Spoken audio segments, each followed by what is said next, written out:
देखो भाई, private sector में या फिर कॉरपोरेट सेक्टर में एक चीज़ आप लोगों ने देखा होगा, वो है इनजस्टिस। ठीक है, तो मैं प्रीवियसली जिस कंपनी में काम करता था वहाँ पर भाई जब हायरिंग हुआ तब आप लोग को तो मालूम है कैसे करके होता है कि एग्ज़ाम लिया जाता है, उसके बाद आपका इंटरव्यू होता है।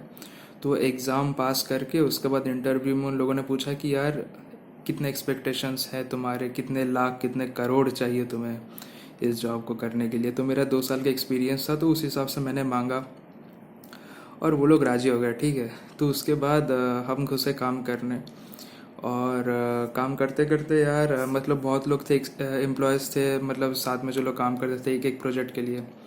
तो मेरे साथ जो लोग काम करते थे और मेरी तरह ही एक्सपीरियंस जिन लोगों का था, प्लस काम भी एक ही था। ठीक है, बाद में पता चला कि यार काम करते करते समझ में आया कि यार उन लोगों को मेरे से ज़्यादा सैलरी मिलता है। ठीक है, मतलब काम सेम है, एक्सपीरियंस सेम है, लेकिन उन लोगों को मेरे से ज़्यादा सैलरी मिलता है। अब ये भाई मुझे बहुत ही बेकार लगा कि यार, क्योंकि उन लोगों ने मुझे पूछा था कि एक्सपेक्टेशंस कितने कितने हैं तुम्हारे। तो मुझे लगा कि यार मैं अगर ज़्यादा बोलता तो मुझे ज़्यादा मिल जाता। ठीक है, तो एक चीज़ जो था मतलब ऑफर लेटर में, वो ये था कि 6 महीने बाद एक रिव्यू होता है, मतलब प्रोबेशन पीरियड रहता है 6 महीने बाद। तो एक रिव्यू वो लोग करेंगे तो उस हिसाब से हाइक दिया जाता है। तो मैंने सोचा कि यार जब 6 महीने मुझे वेट करने पड़ेंगे, फिर मैं मांगूंगा, मतलब बेसिकली इन लोगों को जितना मिलता है उतना मैं मांग लूँगा। ठीक है, क्योंकि अनऑर्गेनाइज था। ठीक है, क्योंकि कोई कोई कंपनी में ऐसा रहता है कि यार काम एक है, सभी का काम सेम है, एक्सपीरियंस भी सेम है, ऐसा नहीं कि एक्सपीरियंस अलग है, लेकिन सैलरी दूसरे लोगों मतलब अलग अलग टाइप के सैलरीज मिलते हैं। ठीक है, बहुत ज़्यादा डिफरेंस रहता है। तो मैं 6 महीने का वेट करने लगा कि यार 6 महीने बाद ये लोग बढ़ाएंगे। ठीक है, तो उसके बाद जब 6 महीने ख़त्म हुए तो मैं एचआर से मिला कि मुझे हाइक चाहिए। ठीक है, तो बोले कि ठीक है, हाँ हाँ हम लोग रिव्यू करेंगे। लेकिन ये जो रिव्यू होने लगा ना भाई, ये रिव्यू 6 महीने 7 महीने 8 महीने करते करते 1 साल गुजर गया। ठीक है, मतलब 6 महीने से ये लोग रिव्यू कर रहे हैं कि मेरा हाइक करेंगे, और ये लोग कुछ बोल भी नहीं पा रहे, क्योंकि इसको मतलब समझ में तो आ ही रहा होगा कि इसने घुस कर इसको पता चला होगा कि यार यहाँ पर सैलरी बोल का कोई माँ बाप नहीं है किसी का, जिसको जो मर्जी वही मिलता है।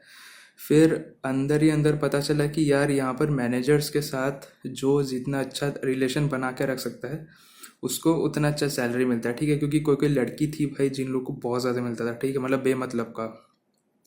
इनफैक्ट मतलब ऐसे ऐसे काम थे, बहुत ज़्यादा टफ काम मिलता था मुझे। मतलब जो मैं और एक 2-3 लड़के थे जो लोग मिलकर निकालते थे। ठीक है, और हम लोग को सैलरी बहुत ही कम मिलता था। और कोई कोई थे जिनको बहुत ही मतलब कॉम्प्लेक्स बोल के कुछ मिलता ही नहीं था, बहुत ही सिंपल सिंपल काम मिलते थे, लेकिन सैलरी उनको बहुत ज़्यादा मिलता था। ठीक है, तो ऐसे करके भाई इनजस्टिस होने लगा, और मैंने बोला कि 1 साल गुजर गया था। तो भाई मैंने मैनेजर से बोला था कि भाई मुझे अगले महीने से हाइक चाहिए। ठीक है, क्योंकि बहुत महीने हो गए रिव्यू कर रहे हो आप, और यहाँ पर मतलब मैं ये तो नहीं बोल सकता ना कि दूसरे लोगों को अलग सैलरी मिलता है और मुझे इतना कम मिल रहा है, मतलब उनके हिसाब से, मतलब इन कंपैरिजन टू।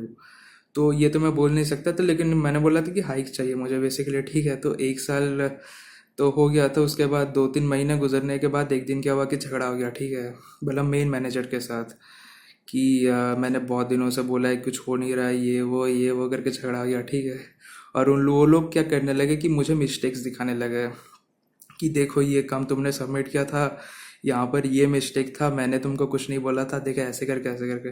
तो बेसिकली मैंने बोल दिया था, क्योंकि मेरा एक्सपीरियंस था, मैंने पहले ही बताया था।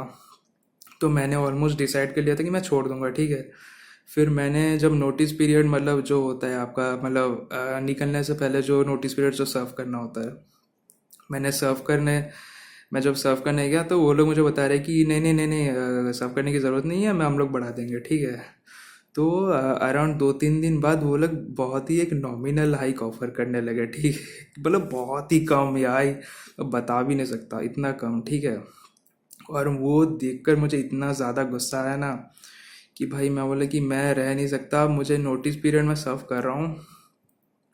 और फिर वो लोग भाई मतलब बहाना मारने लगे कि नहीं यार ऐसे ऐसे करके नहीं, फिर ऐसे करके वो लोग अल्टीमेटली एक्सेप्ट करना ही पड़ेगा, क्योंकि सर्व मैं कर रहा हूँ और 1 साल हो गया था कि मतलब मैं मतलब 1 साल हम लोग का कंपनी का पॉलिसी था कि यार 1 साल के अंदर आप ऐसे करके नहीं छोड़ सकते, और अगर आप छोड़ोगे भी तो आपको कुछ बेनिफिट्स नहीं मिलेंगे। और आप लोगों को तो मालूम ही है कि मतलब आईटी सेक्टर में होता ही है कि जब आप जॉब छोड़ दोगे तो वहाँ पर एक बेनिफिट दिया जाता है, ठीक है, कुछ महीनों का, मतलब मॉनेटरी बेनिफिट्स। तो मैंने नोटिस पीरियड सर्व किया और आई फाइनली लेफ्ट। तो बेसिकली ऐसे करके हुआ था। तो मुझे लगता है कि यार इनजस्टिस होना बहुत ही ख़राब चीज़ है कॉरपोरेट सेक्टर में। इसके बाद मैंने फ्रीलांसिंग किया, उसके बाद मैंने दूसरे जगह में भी जॉब किया, लेकिन मैं बता रहा हूँ कि यार इनजस्टिस होना, चाहे वो कोई भी सेक्टर हो, स्पेशली कॉरपोरेट सेक्टर में, बहुत ही ख़राब चीज़ है। और ऑफिस पॉलिटिक्स भाई, ये बहुत ही ख़राब चीज़ है।